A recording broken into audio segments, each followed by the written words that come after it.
হায় রে খামারিদের জীবন রে, আরো যে কত কি লেখা আছে আমাদের কপালে আল্লাহ জানে কি কি করতে হবে। হলো, তো যাই হোক আমি আগে হপারটা নামাই দেই, ঠান্ডা লাগতেছে মনে হয়। এই যে এই পাশে এসে সব বাচ্চা এক জায়গায় জড়ো হচ্ছে।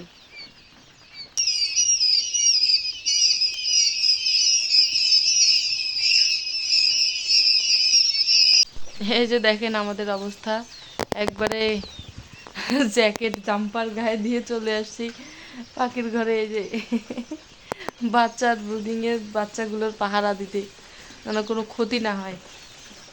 হায় রে খামারিদের জীবন রে, আরো যে কত কি লেখা আছে আমাদের কপালে আল্লাহ জানে কি কি করতে হবে। রাতের আরাম আয়েশ বাদ দিয়ে, ঘুম বাদ দিয়ে এই যে বসে আছি, এসে বসে আছি।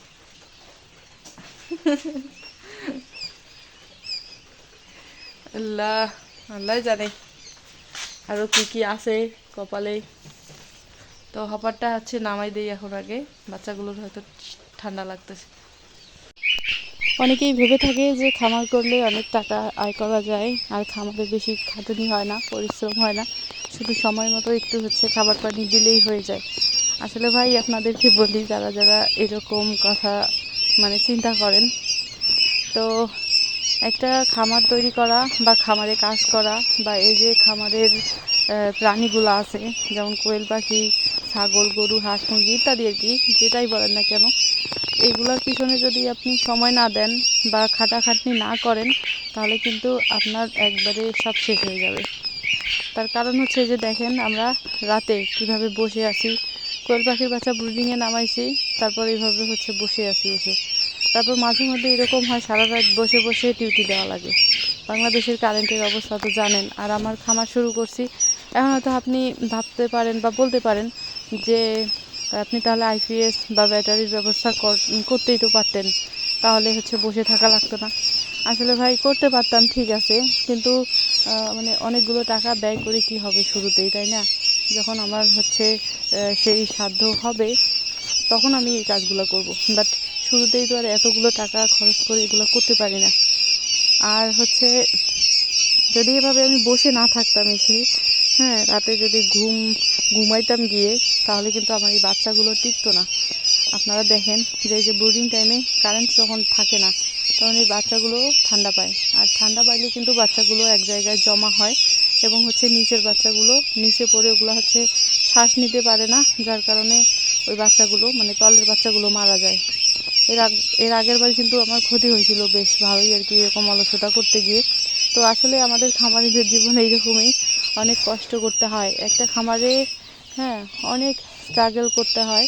তারপরেই শুনি হচ্ছে একটু কয়েকটা টাকার মুখ দেখা যায়। তাছাড়া এই খামারে ইনকাম করা অতটা সহজ না। যারা করে এই কাজগুলো, তারাই কিন্তু জানে বা বুঝতে পারে যে আসলে কতটা পরিশ্রমের এই কাজগুলো। তো যাই হোক বন্ধুরা, আশা করছি সবাই ভালো আছেন এবং সুস্থ আছেন। আলহামদুলিল্লাহ আমি এভাবে থেকেও ভালো আছি, প্রকৃতির সাথে মিলেমিশে আছি, আলহামদুলিল্লাহ সবসময় অনেক ভালো আছি। এতক্ষণ থেকে যে বাচ্চাগুলো দেখলেন, ওগুলো কিন্তু বাচ্চার বয়স যখন 1 দিন তখনকার ভিডিও ছিল ওইটা। সেই দিনও আকাশটা খারাপ ছিল। তারপর বাচ্চার বয়স যখন 3 দিনে পড়ছে, এবার আপনাদেরকে ওই ভিডিও দেখাবো। তো এখন বাজে 11টা, রাত 11টা। আর হচ্ছে এই 10 মিনিট আগে কারেন্ট চলে গেছিলো, আর আকাশটা কিন্তু খারাপ।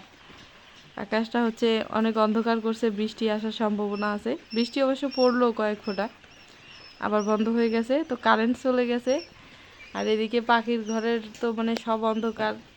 কারেন্ট ছাড়া তো আর ভিন্ন কোনো পদ্ধতি আমি করি নাই। তো ওই যে বাচ্চাগুলো দেখেন, এখানে কিন্তু 500 বাচ্চা আছে। জিরো বাচ্চা, জিরো বলতে হচ্ছে 3 দিন বয়স চলতেছি আজকে সহ।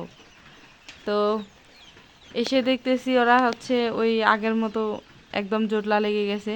তো তাড়াহুড়া করে এটা আমি হচ্ছে উপরে সরে দিলাম, সরাই দিয়ে হচ্ছে মোবাইলের লাইট, তারপরে এই যে দেখেন আসার হাতে 2টা লাইট, 2 হাত দিয়ে 2টা লাইট, হ্যাঁ।